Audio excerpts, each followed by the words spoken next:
Subscribe कीजिए हमारे channel Sonipat 24 को। सबसे पहले लेटेस्ट खबरें देखने के लिए बेल आइकन को दबाइए।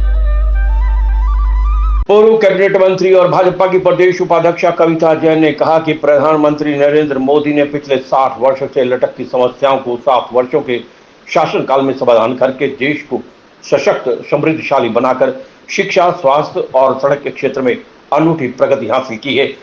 कबीरपुर के पास वृंदावन गार्डन में सोनीपत विधानसभा के त्रिदेव सम्मेलन को संबोधित करते हुए उन्होंने कहा कि सरकार की योजनाओं का लाभ डिजिटल से करके दलाली खत्म करना, आतंकवाद पर अंकुश लगाना, कश्मीर में धारा 370 खत्म करना, हर घर जल, हर सिल छत, हर घर बिजली जैसी योजनाएं सिरे चढ़ाना, 200 वर्षों तक भारत में राज करने वाले ब्रिटेन में 53 देशों के सम्मेलन की अध्यक्षता करके विदेशों में मान सम्मान बढ़ाना तथा सैन्य शक्ति को मजबूत करके अमेरिका, चीन, पाकिस्तान को चुप्पी साधने के लिए मजबूर करना जैसी अनेक उपलब्धियों से नरेंद्र मोदी का कार्यकाल भरा पड़ा है। उन्होंने कहा कि भारतीय जनता पार्टी का संगठन प्रगति कर रहा है। हम बूथ स्तर पर कार्यक्रम बना रहे हैं। इसी क्रम में त्रिदेव कार्यक्रम का आयोजन किया गया है। इसका मतलब है बूथ स्तर पर 3 लोग अहम कड़ी में होंगे, जिसमें बूथ अध्यक्ष, बूथ पालक और एक BLA2 होगा। सभी विधानसभाओं में इस तरह का संगठन तैयार किया जाएगा। इसी क्रम में सोनीपत में त्रिदेव सम्मेलन का कार्यक्रम किया गया है। कुंडली बॉर्डर पर शख्स की दर्दनाक हत्या पर उन्होंने कहा कि भारतीय जनता पार्टी हमेशा से कहती रही है कि ये तथाकथित किसान आंदोलन है। आंदोलन में इस तरह की ये कोई पहली वारदात नहीं है। इससे पहले भी बलात्कार, हत्या जैसी वारदात यहाँ पर घटित हुई हैं। अब साबित हो गया है कि कंधे पर बंदूक रखकर देश को बांटने की साजिश की जा रही है। उनका असली चेहरा बेनकाब हो चुका है। लखीमपुर में सभी लोग पहुंच गए, लेकिन एक मासूम की बर्बरतापूर्ण हत्या की गई। कांग्रेस के नेताओं ने मौन धारण कर लिया है। मैं किसानों से अपील करना चाहती हूं कि जो भी किसान हैं उनके लिए बातचीत के लिए सरकार के दरवाजे हमेशा खुले हुए हैं। ये कोई समस्या का समाधान नहीं है। हरियाणा के लोग इस चीज को समझे। सोनीपत 24 के लिए श्याम वशिष्ठ के साथ रमेश कुमार की रिपोर्ट। ओम प्रकाश धनखड़ जी, हमारे प्रदेश अध्यक्ष जी के नेतृत्व में भारतीय जनता पार्टी का जो हमारा संगठन है निरंतर और ज़्यादा मजबूती की तरफ अग्रसर हो रहा है। और इसी कड़ी में हर विधानसभा के हमारे जो कार्यकर्ता वो बूथ स्तर पर हम लोग बना रहे हैं। और ये जो त्रिदेव का मतलब यही है कि बूथ पर हमारे जो 3 व्यक्ति जो अहम हमारी कड़ी होंगे, उसमें एक हमारा बूथ अध्यक्ष, बूथ पालक और एक BLA2। और ये हम सभी विधानसभाओं के अंदर इस तरह का हमारी संगठनात्मक एक रचना हम लोग करने जा रहे हैं। और इसी कड़ी में आज सोनीपत विधानसभा का ये सम्मेलन है।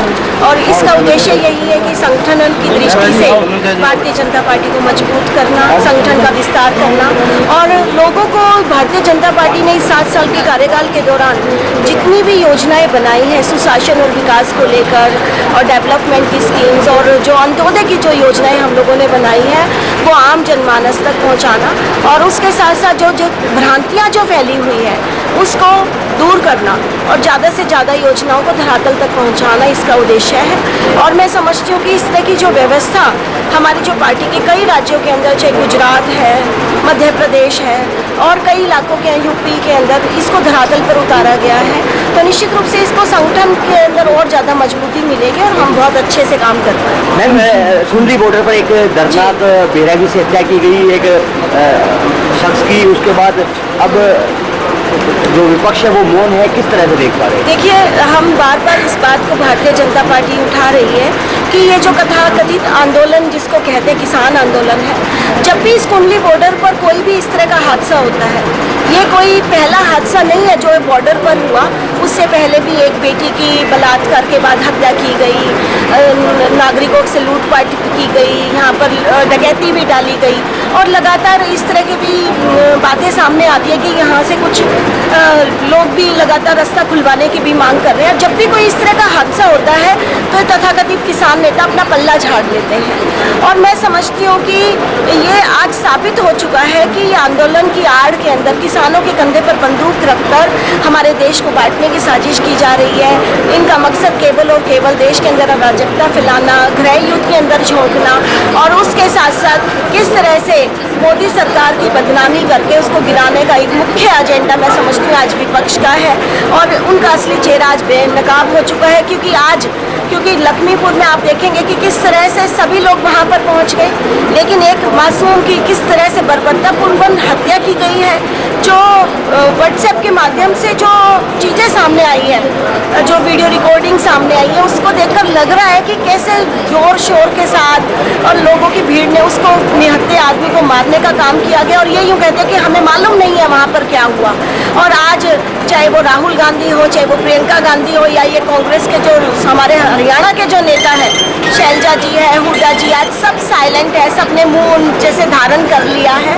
तो ये बिल्कुल आज साफ हो गया। और मैं लोगों से अपील करना चाहती हूँ कि जो हमारे हरियाणा के सही मायनों में किसान हैं, कि किसान जो कानून जो बनाए गए हैं वो आज सुप्रीम कोर्ट के अंदर स्टे है और कोई भी बात करने के लिए रास्ते खुले हैं। स्टे के बाद कोई भी सरकार उन्हें लागू नहीं कर सकती है और ये कोई समस्या का समाधान नहीं है। हरियाणा के लोग इस चीज़ को समझें और शांति से अपने घर पर बैठकर करें। और हम लगातार आप देखेंगे 7 सालों के दौरान हमारी केंद्र सरकार हो, प्रदेश की सरकार हो, चाहे स्वामीनाथन रिपोर्ट आयोग को लागू करने की बात हो, चाहे हमारे फसलों के भुगतान की बात हो, चाहे मुआवजा की बात हो, चाहे भावांतर भरपाई योजना हो, आप देखेंगे कि कोई भी काम हम लोगों ने पूरब की सरकारों में 60 साल तक उन्होंने राज किया।